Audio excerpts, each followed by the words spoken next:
Hi, I'm Dr. Mollie Marti, and welcome to Resiliency Matters. Today we are speaking with Tina Atherall, CEO of PsychArmor and Worldmaker's 2025 Trailblazer Honoree. Welcome and congratulations, Tina.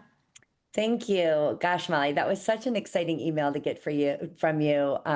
It seems something that, oh gosh, it seems like a lot to hold the name of Trailblazer, but coming from you, I just say thank you. So, Well, I know one when I see one, and I have a whole committee behind me. So while I wholeheartedly supported your nomination, yes, it was unanimous, and I think our viewers are going to understand quickly why.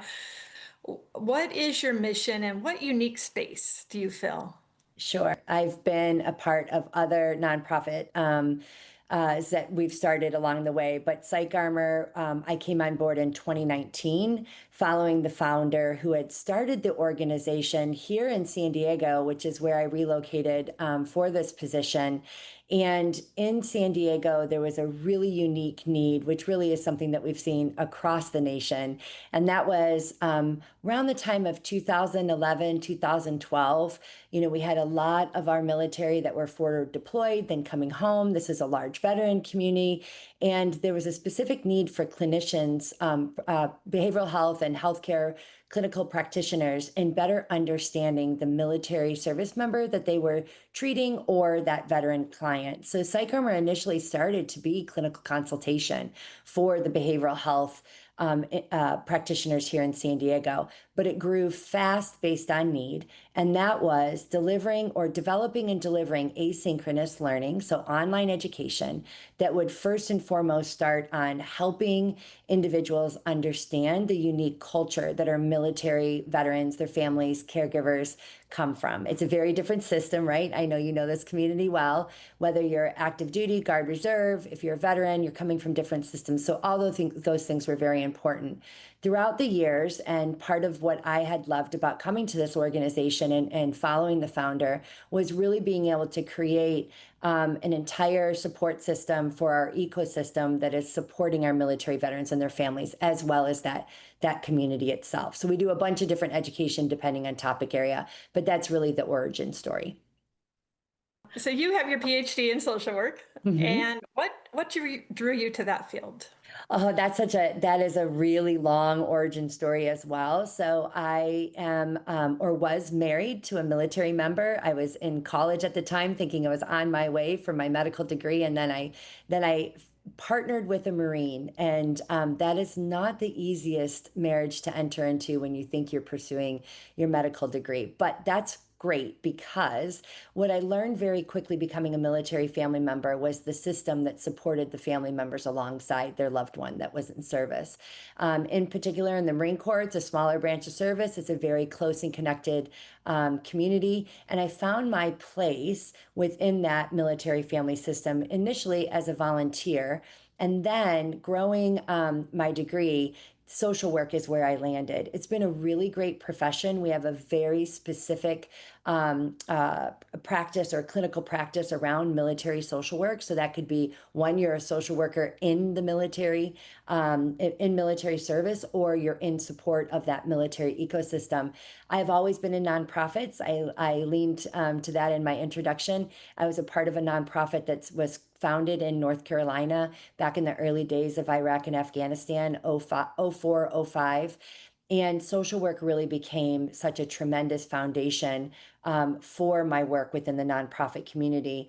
And from there, it has really been built as a great platform. Social workers were great about saying, hey, you have a really unique story. You're a military family member. You come from that system, and we need to learn more. We have to help communities learn how to serve your community better, which is what enticed me, or what was really intriguing about PsychArmor, is that's what we do at the core of our mission. So social work has just been a really, really great platform. I went to get my doctorate because I really wanted to be at that front end of innovation and change. And because the profession really does look at the systems level, and also looking at equity and who's served and who's not served, it's a great profession to be applied to our military community, and has been just a wonderful community to grow. I do teach. I love teaching. I say alongside of PsychArmor, I work alongside some phenomenal students that are pursuing their doctoral level education, and many of them are working within the military community. So it's fun to watch their projects grow and really help guide that process. So it's my favorite profession. It's been Wonderful. very Yes. good. Once a teacher, always a teacher. Yeah. And we're going to get to the innovation piece. But beforehand, what are some common misperceptions about the military community? Oh, well, what I love about the military community, first and foremost, is it's really just a small microcosm of our larger society, right? Like are very diverse, extremely diverse. So when we talk about the intersectionality of the military population, we can apply that to some of even the larger challenges that we have in our overall society. But I think in terms of some of the misconceptions, one, we have a product at PsychArmor called 15 Things Veterans Want You to Know. And that course was developed all around asking one question. And we asked, what do you want your family members to know about your service? What do you want your educators, your healthcare providers, and your community members to know about you? And they came back with a flooding response, and we kept 15 of them. And the very first thing that they wanted everyone to know is they're not all soldiers. So the big misconception is they're not all soldiers. That's the Army. There's the Navy. You're a sailor. That Marine Corps is a Marine. And it's really key in understanding just that we have multiple branches of service and they have different identities within that service. So lumping military into one gigantic bucket is first misconception. That's culture, right? That's culture and that's systems. The second is that everyone's a veteran. Not everyone's a veteran. So in the early years of working on this intense movement around military social work, we really wanted to be able to identify our military or veteran client that was coming for services.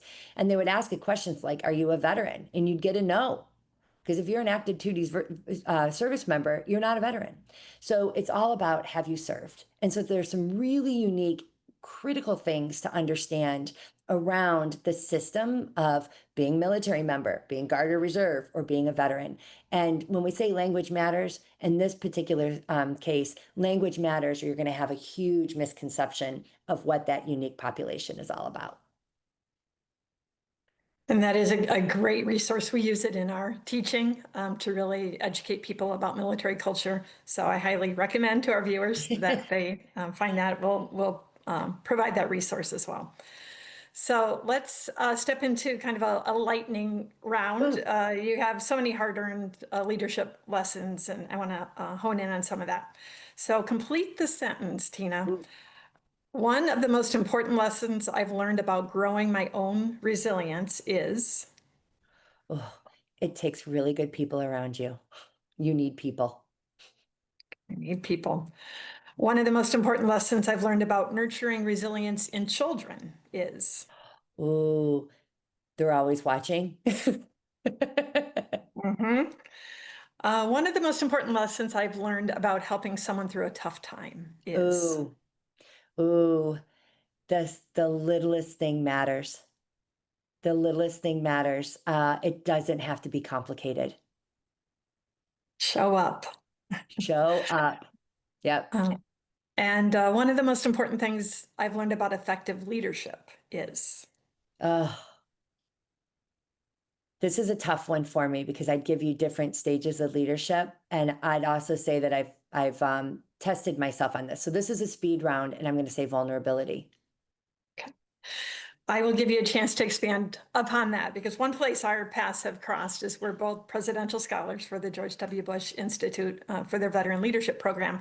And what an extraordinarily valuable program. I know that I've grown my leadership and my understanding of it. So expand a bit on what are those essential factors that Yeah. you believe for leaders? Yeah, so I say that from vulnerability is like the one thing that I learned, that it was okay to lean into who I was as an individual as I grew, not only as a leader, but now leading an organization.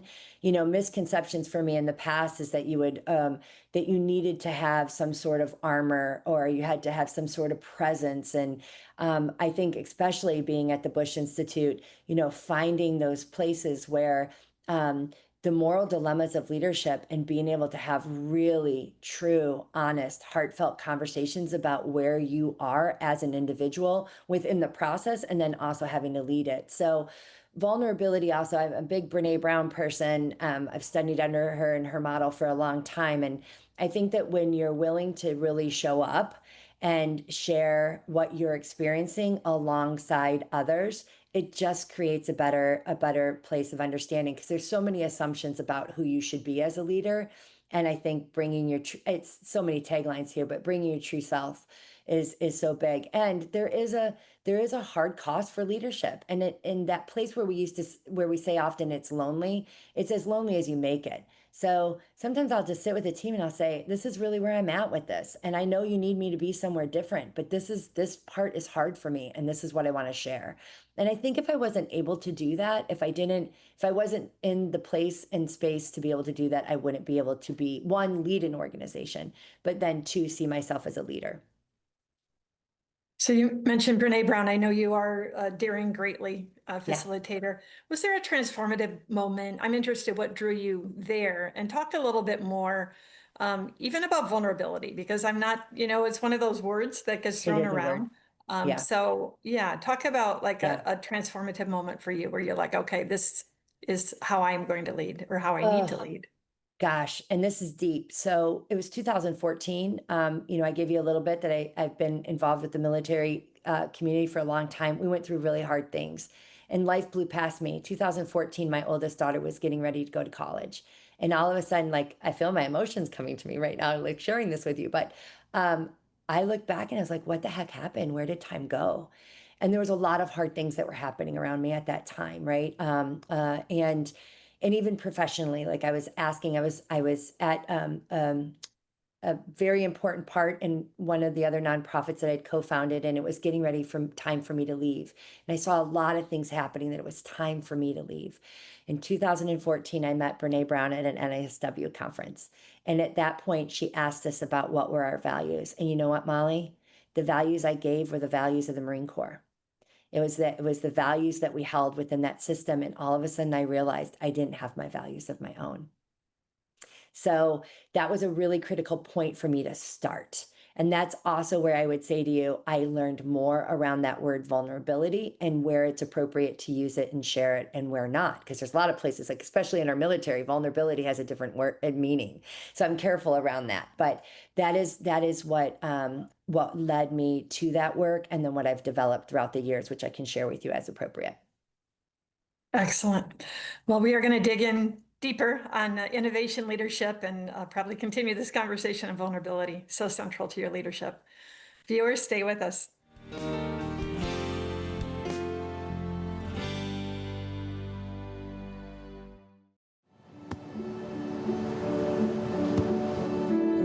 I don't remember how it started. Go to that. Oh boy. Our back and forth. It always came back. Dad! You probably don't remember what you told me, That was perfect. but I heard every word.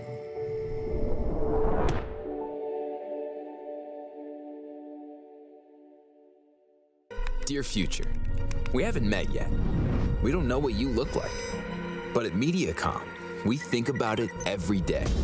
And we'll say this: if we keep working as hard as we have the past 3 decades, if we keep adding miles of fiber, if we keep advancing our technology, if we keep raising the bar and raising each other up, we won't just be ready for you, we'll be leading the way. Sincerely, MediaCom. If, like most people, you love your phone, like can't eat, can't sleep, can't not have it by your side, My phone. or you'll be totally lost, kinda love, but you don't love your big cell phone bill or spotty reception, check out MediaCom Mobile. Unbeatable nationwide coverage on a reliable 5G mobile network. Plus, we've got some really incredible prices, too.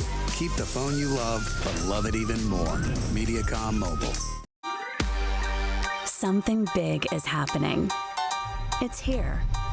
MediaCom's most powerful technology yet. Groundbreaking internet. With speeds up to 2 gig, our fastest yet. and the next generation of wireless with Eero Wi-Fi 7. Reimagine home internet.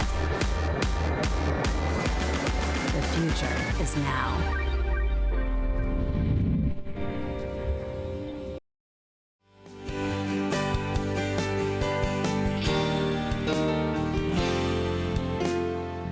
Welcome back to Resiliency Matters. Today we are speaking with Dr. Tina Atherall, CEO of PsychArmor, and our Trailblazer award winner. So Tina, I want to acknowledge what this award is given for. It recognizes innovation and outstanding service to the human resilience field, resulting in new pathways for many, which you certainly have done. And I think a Trailblazer is such a unique type of leader because certainly they have this clear vision for where to take an organization. They are guiding people through current challenges and setbacks while taking care of themselves and replenishing their capacity to lead. So talk about being a Trailblazer or your leadership style. Sure. I love the question about leadership styles because I do believe that we have an opportunity in our, current models to explore new ways of seeing leadership. So I'm such a collective person. I've tried here at PsychArmor saying, what about a collective leadership team? And to your point about taking care of self while leading, I truly believe that the word collective leader or collective leadership model is doing just that, because I do not lead alone. The team around me is the most important thing ever. Like, I wouldn't want to be doing this work unless I had the right, not just the right people, but, we were talking during the break about how wonderful it is to develop individuals, right? But having people that are working alongside you and with you creates a place where I feel supported. I want to be able to look at different people on the team, or even if it's not here at PsychArmor and other ventures that I'm involved in, to really feel as though I have an opportunity to say, what are you thinking? How does this sound to you? What might be those corners that I'm not seeing? And getting all different types of voices, all while still knowing that decisions need to be made, but feeling as though there is a collective voice to the decisions or to the projects we take on, or are we clearly seeing the problem as we think we're seeing it? So being more of a collective, in that collective mindset, it's like an abundance mindset for me as well, that all things will come in the way they should if the right people are around you. It's less lonely. I feel well supported. I feel much more confident in the direction that we're going.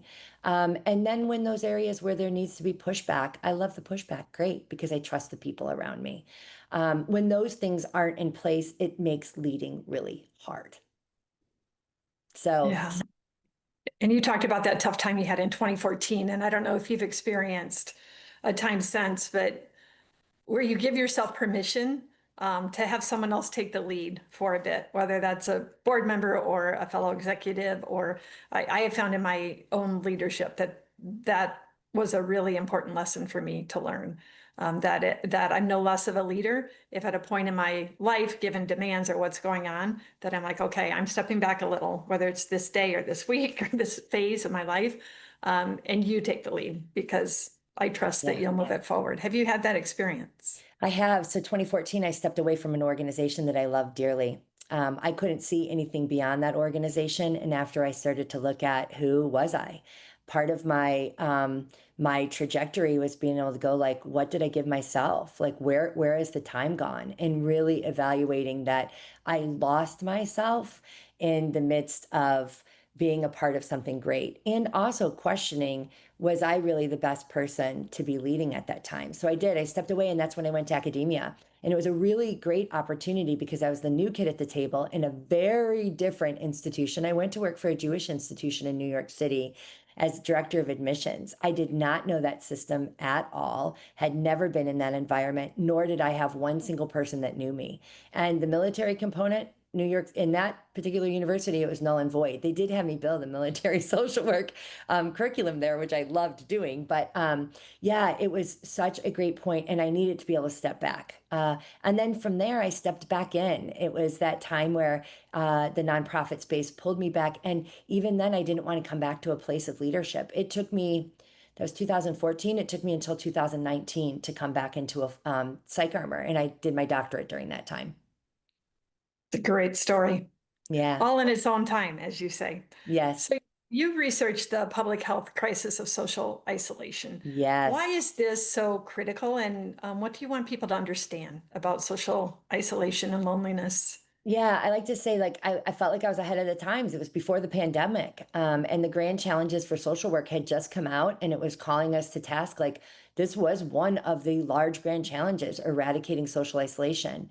And thinking about what we were looking at back in 2016 to where we are now post pandemic, and in knowing the work that you and I both do around suicide prevention and really talking about what are those upstream approaches, it's all around the human connection. And so isolation and loneliness, which is the next level down. And I'm a huge fan of our former Surgeon General that has written so much around this. He's like kind of like someone I worship around it. But if we don't have connection with one another, Mollie, if you and I wouldn't have had that one individual that said the two of you need to know each other, you and I wouldn't be here. And so I look at this from the power of social networks. It's a lens and a frame that I ask people here at PsychArmor, our partners in the way that we strategize around work, and even my students, like, who's in your network? Who are you relying upon? Who is not in your network that you need? And that could go from even from the place of service delivery. But when we do certain trainings in particular, we forget to ask people, like, who is that one person you would call if you need them right away? In the military family system, that's important. The question is, who, if someone's knocking on your door and it's about ready to deliver bad news, who do you have to call? I had never lived near family, or who's going to come over and help with the kids. I needed to have a community that would support me. If I didn't have that, oh my gosh, the isolation, the ability to feel as though I could create solutions for myself or have a community that would support me could be detrimental. The other thing that I think is really important right now is the further that we get disconnected from one another, the more opportunity it gives to us to be more distant in the way that we believe, the way that the world works. And so I know you and I had to tackle this when we were at the VLP or in the Bush program. Is like, also, how do we get so separate in our own ideologies and not see the world the same? And so we know that social isolation can also further marginalize individuals, can further create these huge chasms that really is not good for us as a society. So from the mental health and wellness standpoint, from the individual to our communities to a larger society, like, to me, it is the root cause of a lot of problems when we are not connected or have the ability just to sit and feel as though we can find some commonality amongst one another.